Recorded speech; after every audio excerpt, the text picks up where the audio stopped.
Haile Selassie I, God of the Black Race. Rastafarians use biblical names such as Lord of Lords, King of Kings, and Conquering Lion of the tribe of Judah for Haile Selassie. Did you know that Haile Selassie, the King of Kings and God of Gods, never claimed divinity himself? Why then do millions revere him as a god? And what are his unexpected connections with the Rastafarian movement? Dive into this captivating story to uncover the reasons behind his divine status, his remarkable achievements, and the controversies that surrounded his reign. Is the only King of Kings. Haile Selassie never regarded himself as God, nor did he adhere to Rastafari. Rastafarians regard Haile Selassie I as God because Marcus Garvey's prophecy, "Look to Africa where a black king shall be crowned, he shall be the Redeemer," was swiftly followed by the ascension of Haile Selassie as Emperor of Ethiopia. Haile Selassie I is regarded by Rastafarians as the god of the black race. This is supported by the Rastafarian idea that God himself is black, a claim backed by this biblical text. "For the hurt of the daughter of my people am I hurt. I am black, as astonishment hath taken hold of me." Jeremiah 8:21, justifications for the divinity of Haile Selassie. Rastafarians use biblical names such as Lord of Lords, King of Kings, and Conquering Lion of the tribe of Judah for Haile Selassie. These terms had been used throughout history to describe Ethiopian emperors, but with the crowning of Haile Selassie, they were seen as evidence that supported his divine status. Lineage. Many Rastafarians trace Haile Selassie's lineage back to King Solomon and the Queen of Sheba. They believe that the Queen of Sheba's visit to King Solomon, found in the Book of Kings, 1 Kings 10, 1-13, provides further proof of the divinity of Haile Selassie I. Rastafarians believe that King Solomon and the Queen of Sheba had sex during the visit, which led to the conception of a child who was in the same line of descendants as Haile Selassie I. To many Rastafarians, this shows the divine nature of Haile Selassie, as Haile Selassie is therefore related to Solomon's father, King David, and therefore to Jesus. Deference. When Haile Selassie I was crowned emperor, the King of England, who at that time was regarded by many as the most powerful man in the world because of the size of the British Empire, was unable to attend. However, he sent the Duke of Gloucester to represent him. The Duke of Gloucester bowed to Haile Selassie on meeting him. Many Rastafarians believe that this revealed that the new Ethiopian emperor was more important than the most important man in the world. Jamaica is hell. Ethiopia is heaven. Rastafarians regard Ethiopia as their homeland and believe they will eventually return. During periods of colonization, Africans were divided up and sent to destinations throughout the world, in most cases as slaves to whites. This is why many Africans found themselves in Jamaica and why it is regarded by many Rastafarians as hell. Ethiopia, the homeland, was seen as a place of fond memories of freedom and life prior to oppression. This meant it eventually became regarded as heaven. To develop this belief, Rastafarians refer to Psalm 137, verse 1. "By the rivers of Babylon we sat down. There we wept when we remembered Zion." Psalm 137. The invincible emperor of Ethiopia is now arranging for expatriated persons of African origin to return to Ethiopia. Blacks believe that they will be repatriated to Ethiopia, where they will no longer be suppressed and will live in freedom. According to most Rastafarians, this repatriation will be led by Haile Selassie. They believe their God will take charge, and this will result in a joyous reacquaintance with their homeland. In practice, while many modern Rastafarians hold Africa in great admiration, they don't want to live there and are quite content living outside Africa. Haile Selassie was regarded as the Messiah of all black people by the Rastafarian movement. Let's delve into the history of the person who is the origin and destination of it all. Haile Selassie I, real name Tafari Makonnen, born July 23, 1892, near Harar, Ethiopia, died August 27, 1975, Addis Ababa, was the Emperor of Ethiopia from 1930 to 1974, who sought to modernize his country and who steered it into the mainstream of post-World War II African politics. He brought Ethiopia into the League of Nations and the United Nations and made Addis Ababa the major center for the Organization of African Unity, now African Union. Tafari was a great-grandson of Haile Selassie of Shewa and a son of Ras, Prince Makonnen, a chief advisor to Emperor Menelik II. Educated at home by French missionaries, Tafari at an early age favorably impressed the emperor with his intellectual abilities and was promoted accordingly. As governor of Sidamo and then of Harar province, he followed progressive policies, seeking to break the feudal power of the local nobility by increasing the authority of the central government, for example, by developing a salaried civil service. He thereby came to represent politically progressive elements of the population. In 1911, he married Waizaro Menen, a great-granddaughter of Menelik II. When Menelik II died in 1913, his grandson Lij Iyasu succeeded to the throne, but the latter's unreliability and his close association with Islam made him unpopular with the majority Christian population of Ethiopia. Tafari became the rallying point of the Christian resistance, and he deposed Lij Iyasu in 1916. Zauditu, Menelik II's daughter, thereupon became empress in 1917, and Rastafari was named regent and heir apparent to the throne. While Zauditu was conservative in outlook, Rastafari was progressive and became the focus of the aspirations of the modernist younger generation. In 1923, he had a conspicuous success in the admission of Ethiopia to the League of Nations. In the following year, he visited Jerusalem, Rome, Paris, and London, becoming the first Ethiopian ruler ever to go abroad. In 1928, he assumed the title of Negus, king, and 2 years later, when Zauditu died, he was crowned emperor, November 2, 1930, and took the name of Haile Selassie, Might of the Trinity. In 1931, he promulgated a new constitution, which strictly limited the powers of parliament. From the late 1920s on, Haile Selassie in effect was the Ethiopian government, and by establishing provincial schools, strengthening the police forces, and progressively outlawing feudal taxation, he sought to both help his people and increase the authority of the central government. When Italy invaded Ethiopia in 1935, Haile Selassie led the resistance, but in May 1936, he was forced into exile. He appealed for help from the League of Nations in a memorable speech that he delivered to that body in Geneva on June 30, 1936. With the advent of World War II, he secured British assistance in forming an army of Ethiopian exiles in the Sudan. English and Ethiopian forces invaded Ethiopia in January 1941 and recaptured Addis Ababa several months later. Although he was reinstated as emperor, Haile Selassie had to recreate the authority he had previously exercised.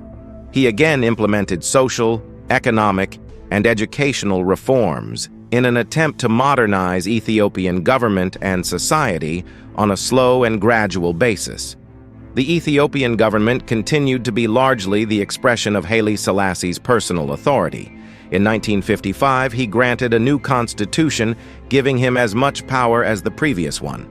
Overt opposition to his rule surfaced in December 1960, when a dissident wing of the army secured control of Addis Ababa and was dislodged only after a sharp engagement with loyalist elements. Haile Selassie played a very important role in the establishment of the Organization of African Unity in 1963. His rule in Ethiopia continued until 1974, at which time famine, worsening unemployment, and the political stagnation of his government prompted segments of the army to mutiny. They deposed Haile Selassie and established a provisional military government, the Derg, which espoused Marxist ideologies. Haile Selassie was kept under house arrest in his own palace, where he spent the remainder of his life. Official sources at the time attributed his death to natural causes, but evidence later emerged suggesting that he had been strangled on the orders of the military government. This is the story of the king in brief. Before we dive into the main story, let's uncover the intriguing relationship they had with the Jamaicans. Haile Selassie visited Jamaica on Thursday, April 21st, 1966. Some 100,000 Rastafari from all over Jamaica descended on Palisadoes Airport in Kingston, having heard that the man whom they considered to be God was coming to visit them. They waited at the airport playing drums and smoking large quantities of marijuana. Today, the Rastafari celebrate that Haile Selassie visited Jamaica on April 21st. When Haile Selassie's Ethiopian Airlines flight landed at the airport at 1:30 p.m., the crowd surrounded his plane on the tarmac. The day had been overcast and stormy. After about half an hour, the door swung open and the emperor appeared at the top of the mobile steps. A deafening tumult was heard from the crowd, who beat calabash drums, lit firecrackers, waved signs, and sounded obbing horns of the Maroons. All protocol was dropped as the crowd pressed past the security forces and onto the red carpet that had been laid out for the reception. Selassie waved from the top of the steps. Some interpreters have claimed that he shed tears, although this is disputed. He then returned into the plane, disappearing for several more minutes. Finally, Jamaican authorities were obliged to request Ras Mortimer Plano, a well-known Rasta leader, to climb the steps, enter the plane, and negotiate the emperor's descent. When Plano re-emerged, he announced to the crowd, "The emperor has instructed me to tell you to be calm, step back and let the emperor land." After Plano escorted the African monarch down the steps, journalists were puzzled by Selassie's refusal to walk on the red carpet on the way to his limousine. Hence, Grunation, Iaric equivalent of foundation, uplifted with the sound of the word ground in the sense of making contact with the soil. He was then driven to the King's House, the residence of Governor General Clifford Campbell. As a result of Plano's actions, the Jamaican authorities were asked to ensure that Rastafari representatives were present at all state functions attended by His Majesty, and Rastafari elders, including Plano and probably Joseph Hibbert, also obtained a private audience with the emperor, where he reportedly told them that they should not immigrate to Ethiopia until they had first liberated the people of Jamaica. This dictum came to be known as liberation before repatriation. At a dinner held at the King's House, Rastas claimed that acting Jamaican Prime Minister Donald Sangster had stamped his foot at Lulu, Haile Selassie's pet chihuahua, who, they swore, had responded with the roar of a lion. In a surprising move that challenged the norms set by Jamaican authorities, Selassie refrained from condemning the Rastafari for their conviction of him as the Messiah. Rather than rebuke, he honored the movement's esteemed elders by gifting them gold medallions adorned with the Ethiopian seal, a gesture reserved solely for them during his visit. Concurrently, Selassie presented certain Jamaican politicians, including Sangster, with unique cigarette boxes crafted in the shape of miniature coffins. In a compelling twist of fate, Rita Marley, the spouse of the legendary Bob Marley, underwent a profound spiritual transformation upon encountering Haile Selassie during his motorcade journey to the King's House. Captivated by the moment, she later shared in interviews and in her book, No Woman, No Cry, her profound belief in Selassie's divinity, citing a mysterious stigma on his hand that she witnessed as he waved to the crowd. For years afterward, Plano, who became a spiritual guru of Bob Marley, would give out enlarged photographs of himself with the emperor on the steps of the aeroplane. The great significance of this event in the development of the Rastafari religion is that, having been outcasts in society, its adherents gained a measure of respectability for the first time. With Rasta having become acceptable, reggae music became commercially viable, leading in turn to the further global spread of Rastafari. Haile Selassie had already met with several Rasta elders in Addis Ababa, and had allowed Rastafari and other people of African descent to settle on his personal land in Shashamani. Haile Selassie is thought to have encouraged the Rastafari elders to learn about the Ethiopian Orthodox faith while in Jamaica, and in 1970, he dispatched Archbishop Like Mandefro to establish a mission in Jamaica. Mandefro was formally invited by Joseph Hibbert, one of the original founders of the Rastafari movement, to teach the Rasta community, and in 1971, Mandefro named Hibbert as a spiritual organizer. During this time, Mandefro pointedly refused calls to demand that the Rastafari renounce their faith in Haile Selassie's divinity, and some 2,000 Rastas accordingly received Orthodox baptisms. Because of Haile Selassie's visit, April 21st is celebrated as Nation Day. The Abuye, Abuye, Abuye, Abuye chant is an element of Nation Day festivities. Haile Selassie's achievements. Selassie is credited with defeating Mussolini's soldiers in 1937. He was able to keep his country's independence with the support of the United Kingdom. Ethiopia is the only African country that has never been colonized, despite being militarily occupied by the Italians for 5 years. The emperor also influenced Ethiopia through his reforms, including the founding of Ethiopian Airlines. The airline is one of the best in the region, and it contributes greatly to the country's GDP. University of Addis Ababa was also built by Selassie. He is widely credited with expanding tertiary education in Ethiopia. Selassie's choice to build the headquarters of the Organization of African Unity, today known as the African Union, in Ethiopia's capital remains his greatest success. Through that, Selassie is regarded as one of the African Union, AU, founding fathers. His aura reached far beyond the continent of Africa. Selassie is revered by the Rastafarian movement, which sees him as the reincarnation of Jesus Christ. Meanwhile, singer Bob Marley commemorated his 1963 UN speech decrying Italian fascist atrocities in the song War in 1976. The dark side of Haile Selassie. Emperor Selassie was in charge of Ethiopia during the devastating famines of 1958, 1966, and 1973. His legacy has been tarnished by the memories of his lavish $35 million birthday party held when his people were starving to death. Hundreds of thousands of people died as a result of his inaction, which eventually led to his demise. Those who have only heard about Selassie through reggae music have formed the notion that he was a fatherly, benevolent monarch and a defender of black people. This portrayal of Selassie, on the other hand, is inaccurate. Facts do not support the impression that Selassie was a proud African and a champion for black people.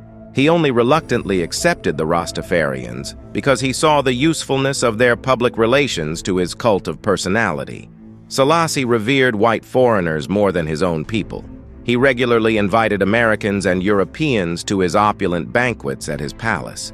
In addition, his global popularity was due to his status as a Western puppet.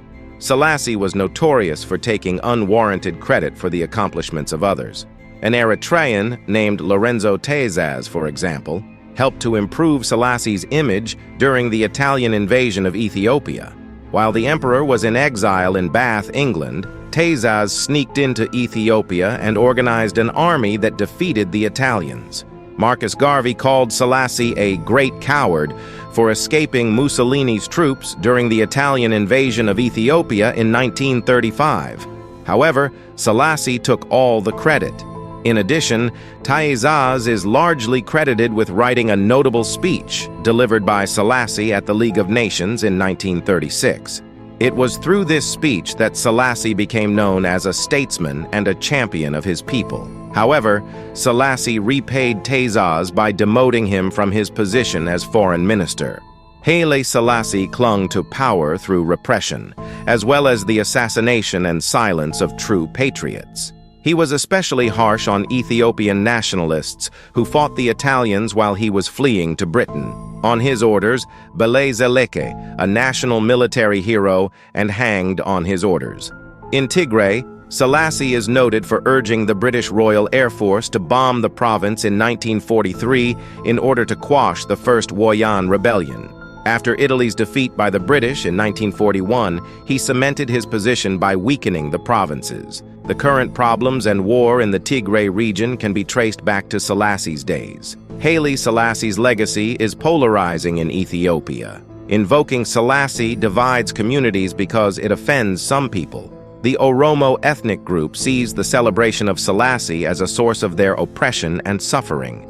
Thank you for joining us on this journey through the remarkable life and legacy of Haile Selassie I.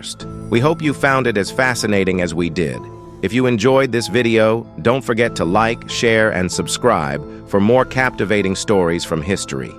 Leave your thoughts and questions in the comments below. We'd love to hear from you. Until next time, stay curious and keep exploring.